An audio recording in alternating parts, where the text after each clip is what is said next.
एका त्यांच्या मावऱ्याशी मी बोलतोय, त्याचं पूर्ण झालं, जैन मंदिर मुक्त झालं की मग किरकोळ जरा घेतो, काय कसे घ्यायचे ते कसे घ्यायचे ते मला माहिती आहे. अहो आता मी बोलत नाही, माझं तोंड लय फाटू नका. मी एवढं बोलले ठीक आहे, मी आता त्याच्यावर बोलन, मी त्याच्यावर बोललो ना तर मग त्याचं तोंड एकदम कायमचं आयुष्याचं बंद करेल मी.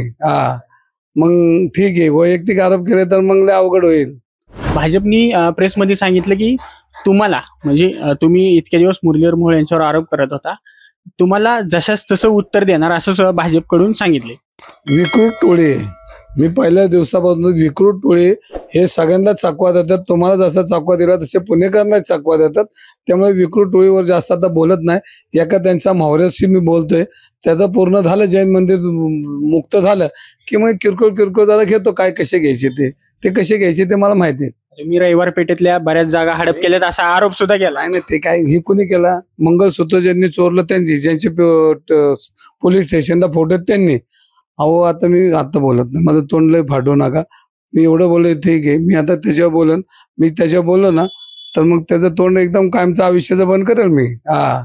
मग ठीक आहे, वैयक्तिक आरोप केले तर मग लय अवघड होईल. त्याला मला घुसावं लागेल कुठेतरी, आणि मी घुसलो की त्यांनी वळखायचं. मग काय अरे नाही कार्य नाही टारे बी होईल.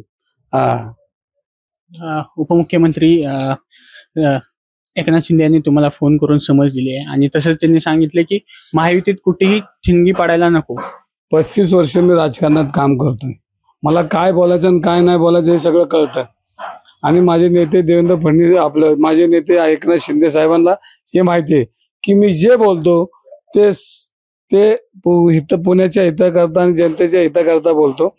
त्यामुळं मला त्यांनी जे काही सांगितलंय ते मला चांगलं अवगत आहे आणि मी त्या चौकटीच्या बाहेर कधीच जाणार नाही. भारतीय जनता पार्टीचे सच्चा कार्यकर्ता माझ्या बरोबर आहे, हे आजही सांगतो, उद्याही सांगतो, परवाही सांगतो. उपमुख्यमंत्री शिंदे नेमकं तुम्हाला काय म्हणाले फोन करून? हे सांगितलं की अन्यायाविरुद्ध आवाज उठवला पाहिजे, विकृत लोक जे पुण्याला वरबडून खातात त्यांच्यावर तुम्ही अंकुश ठेवला पाहिजे, हे शिवसैनिकाचं काम आहे, एवढं सांगितलं त्यांनी.